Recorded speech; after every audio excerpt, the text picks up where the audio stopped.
This is London Real. I am Brian Rose. My guest today is Jack Posobiec, the author, political activist, and news correspondent.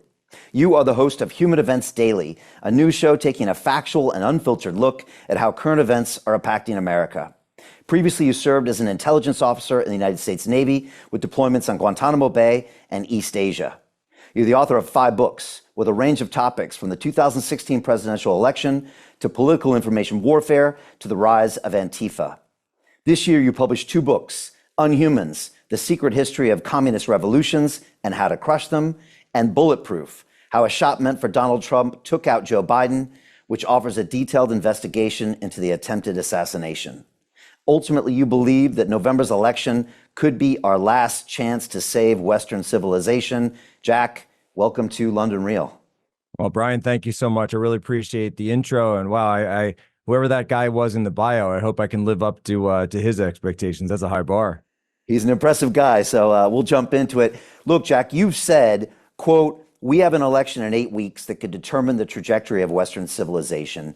You need to get active, leave everything on the field right now," unquote. Jack, do you think Americans are doing enough right now? Do you think they realize how important this is or the next 50 some days are? Honestly, no, I don't. I think that most Americans, by and large, look at this as another election. I think a lot of Americans right now keep in mind that we're going into the fall. There's a sports season. There's new movies coming out. I think a lot of people are checked out of the political process because, by and large, American mainstream media exists to keep people in the dark about what's actually going on in our political process and how it changes and alters not only our standard of living within the United States, but also America's position in the world. There are so many politicians, and by the way, you heard Kamala Harris at the debate stage, really adopting this new kind of mantle for the Democrat Party, an almost Bushian sort of mantle where she's evoking lines of Dick Cheney, bringing up John McCain, talking in these very neoconservative, neoliberal sort of perspectives, whereas President Trump in the debate was talking in a manner that I think is more reflective of reality,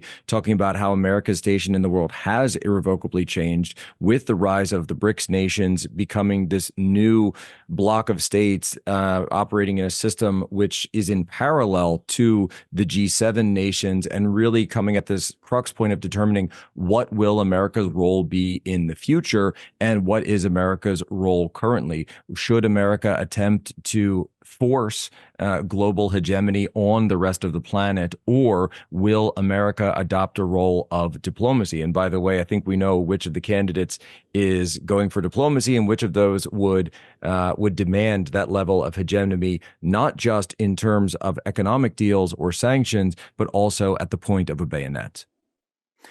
You know, I'm watching from over here in London. I've been here over 20 years, but I mean, I'm originally from California. And, you know, it gets me a little anxious, and it's not the country I live in, because I know, or at least I believe, that whoever is the next president of the United States for the next 4 years, it could make a real difference in the world, not just the economy, potential warfare. We're not that far from Ukraine, you know, or Israel for that matter. And so for me, I really feel it. But you know, I ran to be mayor of London twice, and I would bump into people a day or two before the election, and I realized for a lot of people, they don't think about it until the day or the day before. And I'm just wondering if you think that Americans will engage when this time comes. I guess we have mail-in ballots, so they're going to start voting as we speak now very soon, right? That's right. And there's a number of states. Actually, North Carolina was supposed to have their mail-in ballots already be sent out by this point in the election. However, because of the status of RFK having been previously on the ballot and then withdrawing from the ballot, those mail-in ballots have actually been delayed because there's legal proceedings now to have his name stripped. I believe the current printing was in the process of going out of the mail-in ballots when he actually pulled himself off. And of course, this becomes a huge issue for democratic purposes, small d democracy there, because if he's not running, you want to make sure that his name is not on the ballot. Should someone inadvertently check it or someone perhaps send the message that he is running, this has become the latest political fight in America, by the way, because to have someone so high profile, probably the most high profile third party candidate since Ross Perot in the 96 and the 92 2022 elections, and that you have a situation here where his name could really throw some of these very close states. And we are looking at very close states, whether it be North Carolina, as the one I mentioned, Wisconsin, Michigan, Pennsylvania, Georgia, Arizona. This really is by and large a 5-state election. And you could see perhaps less than 100,000 votes, potentially even less than 50,000 votes could actually swing the entire country. Yeah, I've heard it comes down to 6 counties. I actually had Rudy Giuliani right here in this room a few weeks ago, and he was breaking down a lot of those details. We're definitely going to get to that. Yes. You mentioned Bobby. I actually had Bobby on my show on May 4th, 2020, talking about, COVID and vaccines. And he's the guy that really set me straight on that whole process. He came back when he published his movie and book about Anthony Fauci, and now it's just incredible to see what he's done. What's your take on the fact that a Kennedy, for the first time ever, is endorsing a Republican? We got Tulsi Gabbard now on the Trump, team, and at the same time, Dick Cheney is supporting Harris. It's just mind-boggling. What do you make of all this? We are living through the greatest political realignment in the past 80 years. We're seeing alliances shift. We're seeing coalitions shift. We're seeing coalitions be destroyed and coalitions be rebuilt. The movement of what I would call the populists from the Democrat Party into the Republican Party has now been mirrored by the movement of what I would call the security hawks, or the collective West, for lack of a better term, the Atlanticists, the globalists. They've now moved from the Republican Party to the Democrat Party. And I attended both the RNC and the DNC this year, and you could see this on full display. That at the RNC, again, you heard these call outs. Now, Bobby hadn't endorsed yet, but it was sort of on the way because he had arrived there in Milwaukee at the time, and he was having discussions with President Trump. We thought he was going to come out, but he eventually came out about a week later.